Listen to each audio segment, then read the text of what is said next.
Hello, welcome to Lazada Insider, featuring knowledge that makes a difference. We share trusted insights, forward looking perspectives, and exclusive expert interviews to keep you ahead of the curve. Hello, everyone. I'm your host, Janet New. I'm the Vice President at Lazada Group Strategy, and I'm also the Head of Corporate Sustainability. Welcome to Lazada Insider. Today, we have an exclusive interview on our very first sustainability episode. Follow us on this channel for exclusive insights about e-commerce, tech, and sustainability every week. Today, we have a very, very special guest. And we're going to talk about a very interesting topic in sustainability.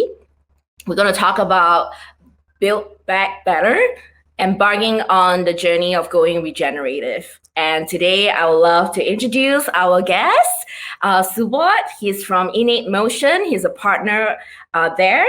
And he has a lot of experience, more than 17 years of experience consulting on insights, on brand strategy to some of the world's foremost incredible brands like Unilever, Danone, Renault, and Suntory. So it's a range of vast different sectors, consumer experience that he comes with.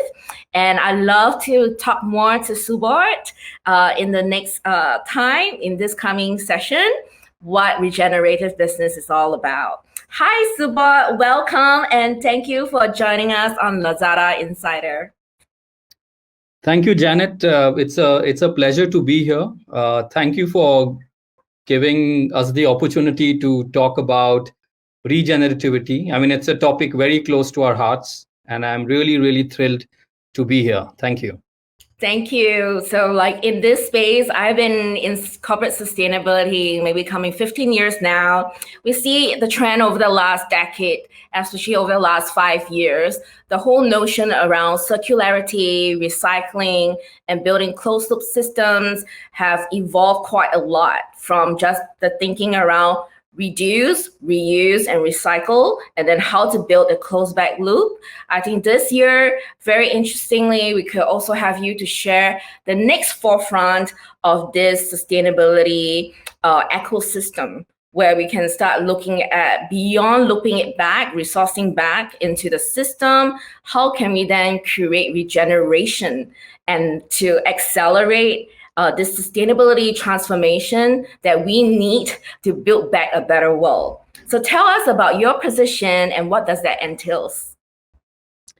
Right. So I am currently a partner at Innate Motion, and we are a global strategy and innovation company. Simply put, we are a consulting firm that builds brands and businesses for a better world. Some years ago, we started about how to create meaningful brands and businesses, the one that talks to human beings and to human motivations. And then, over the course, we realized that, just tapping into human sense making is not enough. If we don't bring the entire picture of the ecosystem and the world and the planet, then really we are doing a sort of disservices to our world. So we increasingly focused on how to build brands and businesses that will build a better world, and that's really what drives me in my role as the partner focused on Asia Pacific. And we are creating humanized strategies for various leading brands, all the way from Unilever to Kellogg's, Suntory, just to name a few. Thank you, Subodh. I'm hearing so much around what your experience are with, like, typically with consumer brands that you work a lot with. They put the consumer at the heart of how they design their business, how they design the experience, and also what they would deliver as the brand promise to the consumers. And what I'm hearing now that at the forefront of this consulting practice, you have discovered, or along the way with the experience working with the brands, that going beyond consumer, putting consumer at the center of your design thinking and innovation, you think that we are actually ready to put the whole ecosystem at the center of this design thinking and brand design and promise at it. So could you tell us more what exactly is regenerative business and how is regeneration different from circularity? Yeah. As you rightly said, our journey was moving from putting people in the center to putting sort of the ecosystem in the center. See, regenerativity, simply put, is one step beyond sustainability or circularity. So it transcends but includes sustainability, and one has to take a step back to understand why this is required. Humanity first overshot the Earth's annual regenerative capacity in the early 1970s. And we mark this as the Earth Overshoot Day. Simply put, uh, the Earth Overshoot Day is the difference. I mean, it's fundamentally about the difference between our carbon footprint and our forest biocapacity to safely absorb it, right? And what is happening is year on year, the Earth Overshoot Day is coming earlier and earlier. Last year, it came in August. This year, it's going to come on July 29th. So what it really means is that we are producing more carbon than our ability to absorb it. So unless we give back more to the earth, this is not going to heal. So what we are fundamentally saying is that it's not about reducing your damaging footprint, but adding back more. See the footprint as, look at it as a stamp. You're stamping your footprint on the ecology and community. But now it's not about doing less harm, but fundamentally about doing more good. So it is not about the footprint, but about the handprint. So regeneration is about your handprint, and how do you add back to the world? How do you restore the health of individuals, communities, and the planet? So it is not about doing less harm, but it's about doing more good. And it has been seen that regenerative businesses achieve greater financial performance and impact than the ones which are merely doing sustainability focused. Right. And how is that differing from circularity business models? So circularity is about maintenance. It's about keeping you are safeguarding the materials and you're recirculating them so that you are not causing harm. You're causing less harm. But this is not about less harm. This is saying that fundamentally, how do I give back more? How do I give back more to the planet? How do I give back more to the communities? How do I give back more to my employees? It's fundamentally the act of contribution. I think that differs from circularity, which is an act of maintenance. Right. So what I'm understanding is that if we take a company, for instance, when they build back circularity model, it is maintenance within the company ecosystem. When you mention about regeneration, the company thinks beyond the system that it exists and operate in, but it extends wider to include our nature, the forest, our rivers, our oceans. It takes that physical nature environment into consideration as a larger ecosystem. So in this case, right, I would like to ask the next question. What business holds today, in your experience, which business holds the gold standard as a regenerative business? Let us take an example of a fashion brand using the concept of the 4 E's. And the way the 4 E's to look at it is that, are you evolutionary? Do you think of the ecosystem? Do you engage people? And do you have empathy? Right? These are the 4 E's.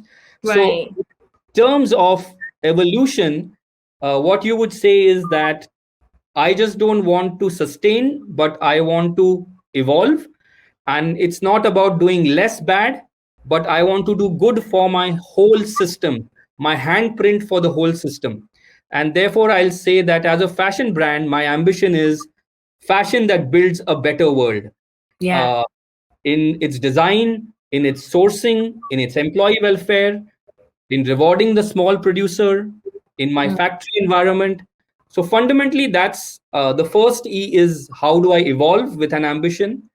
Second is I will think about my ecosystem. So I want fashion to come from a fair ecosystem where everyone is collaborating, there is fairness, there is transparency, and there is empowerment for all. Um, and you know, the third E is engagement. So how do I engage with people? Because being a good business, you can get citizens to engage with you. And the last is empathy. So Mm. region builders see empathy as a superpower, and empathy means deep listening. So a fashion brand with empathy will have an empathy hotline, for instance. It's an always on, always listening sort of hotline where it's available to listen to what's happening in the ecosystem. I mean, a very good example of empathy hotline is something, for example, they have in between Israel and Palestine, where Mm-hmm. people talk to each other about the grievances and the hurt, and this talking creates healing. So fundamentally, this is how a healthy ecosystem, a regenerative system would look like. Uh, there are two examples that come to mind, Janet. Yeah. One is interface, I think, which you mentioned as well. It's a modular carpet manufacturer, and one of the things they piloted was factory as a forest project. So imagine the factory as a forest. So in principle, therefore, the factory would provide freely to its surroundings uh, Mm. positive ecosystem services such as clean air, energy, potable water, carbon sequestration, which is capturing the carbon, and nutrient cycling. So I thought this was a wonderful sort of vivid image of the factory as a forest. Yeah. That's one example, but one gold standard I want to talk about is right here in Singapore, and Mm-hmm. that is What If Foods. And What If Foods has a great story. Mm. Uh, it is built by very experienced scientists working in the food industry, and they got very tired of what they were doing because they realized that we were making this very addictive food for big companies. But to Mm. do that, we are manipulating the food by making artificial flavors, we are making it visually stimulating, but fundamentally this is just empty food. While this is happening, we are losing forests the size of football fields every sort of 6 seconds, and Mm. people are suffering from bad health from eating bad food. So Right. what they did was they set to correct this imbalance, that now Mm. let's create really, really good food of good health, made in a good way with good crops, Mm. to help the farmers and to uplift the farming community. And all this is basically comes from a regenerative ambition. So they said, why can't we create future fit crops that are nutritionally dense, climate resilient, and resource efficient?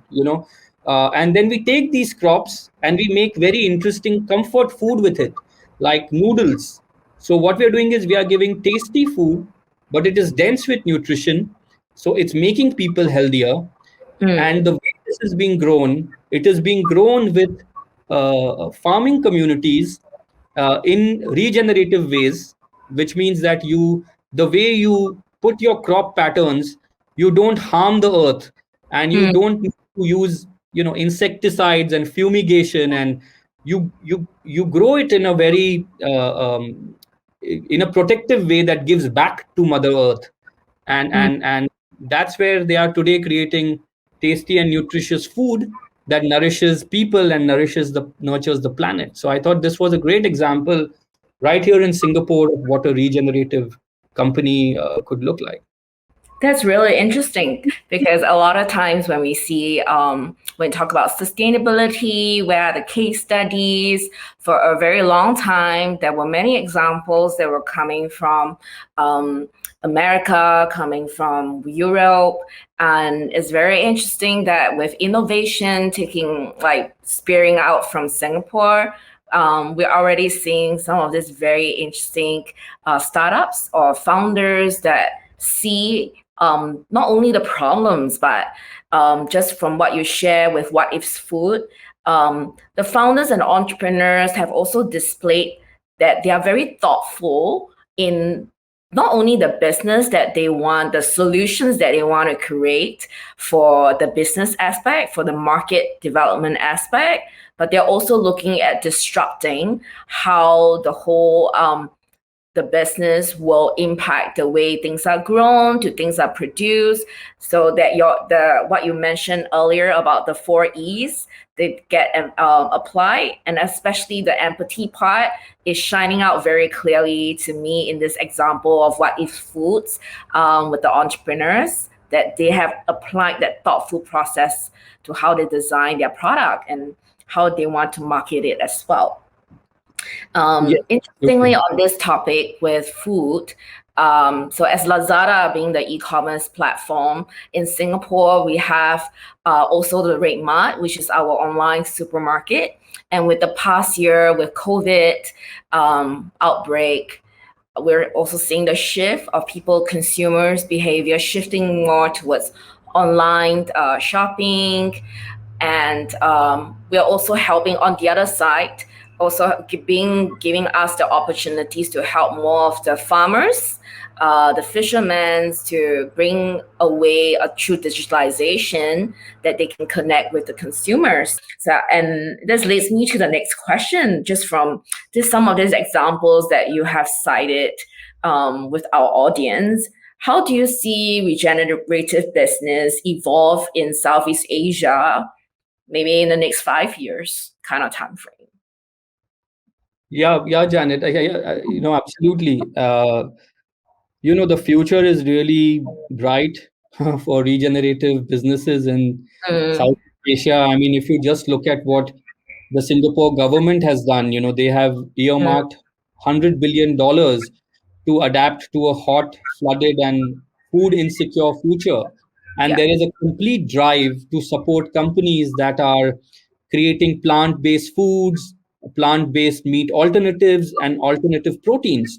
So there's clearly a thrust to build companies that will build a better world for the future generations, not just in food, but even connected to other aspects, like better education, better sort of clothing materials. I mean, there's so much innovation that, the EDB and Singapore government is investing in. So, and this impact is not just for Singapore, but also for Southeast Asia as a region. So, regenerative companies are going to evolve rapidly and deeply. And I would say the future is already here. The second I definitely see happening a lot is regenerative companies are going to evolve because of the rapid B Corp movement again. So, B Corp movement is well established. So, to me, it's really going to grow rapidly because of efforts of governments like Singapore and the desire to become B Corp. It's a movement that's only going to grow rapidly. Like, so to businesses that are not like the Danons or the Unilevers of the world, what is the first practical step such companies or businesses can take to get started on a regenerative business practices? You are never too small to bring good into the world. I mean, big companies can do it at their level, but it doesn't stop SMEs and small companies from impacting their ecosystem. In fact, perhaps the smaller you are, the better control you have on your ecosystem and how you are making it a good system. And I think the first step for anyone, and even SMEs, is to do a kind of a empathy audit. How empathically fit am I? What is, or am I toxic? Am I driven? Am I exploiting things in my ecosystem? So to me, the first step is to do a kind of a audit to say how perhaps toxic I am and how do I detoxify. What are the pain points in my ecosystem? Am I hurting my suppliers, or are my suppliers hurting the planet or some community? Where are the pain points in my ecosystem? Just do a little audit of that and ask yourself, where are we hurting people, place, and planet? And that to me is already a good step to begin, and then to steer away from that. I think the other step that I would even tell SMEs is that you can very simply look at the 17 UN Sustainable Development Goals, which are about reducing poverty, to reducing inequality, to gender equality, or clean water and sanitation. They are very simple human development goals. And again, you're not too small to choose one or two of these as your goals, and to say that I am going to strive toward gender equality in my ecosystem, or I'm going to strive towards reducing inequality in my ecosystem. I'm going to make sure that uh, everyone is paid equally, or that some people don't just earn a lot and then some people earn too little. So just being inspired by the UN SDGs is potent enough for even small SMEs to begin the change. So this is what Right. comes to mind. Yes, I think these are very practical steps where I think doesn't, like you said, regardless of the size of operations, once a company or a business look at what is their core business activity, it can start from there to ask and be empathetic towards whether it's the positive or the negative or harm impact that the core business activity is generating. And then it sparks the question around then how can the solution come about? And solutioning doesn't have to be 101 things, but stay Exactly. focused and use the UN SDG, UN Sustainable Development Goals, 17 Goals Guide, and choose a focus and then zoom in on that. And that's where they can get started. And with this, we have come to the end of our first sustainability episode on Lazada Insider. And I would like to thank you again, Subodh, for your precious time and also preparing for this interview today and sharing so generously with us many of the examples, and particularly the ones that are coming out from Singapore and Southeast Asia. Yeah, it really brings to life for most of us who are based out of here to relate to these examples. And I look forward to this very interesting conversation with you. Thank you, Janet. It's been a pleasure talking to you, and wish Lazada all the best in its sustainability and regenerative ambitions. Thank you. This is Lazada Insider. We hope you enjoyed this episode. Make sure you click follow and subscribe so you don't miss our latest insights and expert interviews. Thanks again for joining us. Until next time, take care.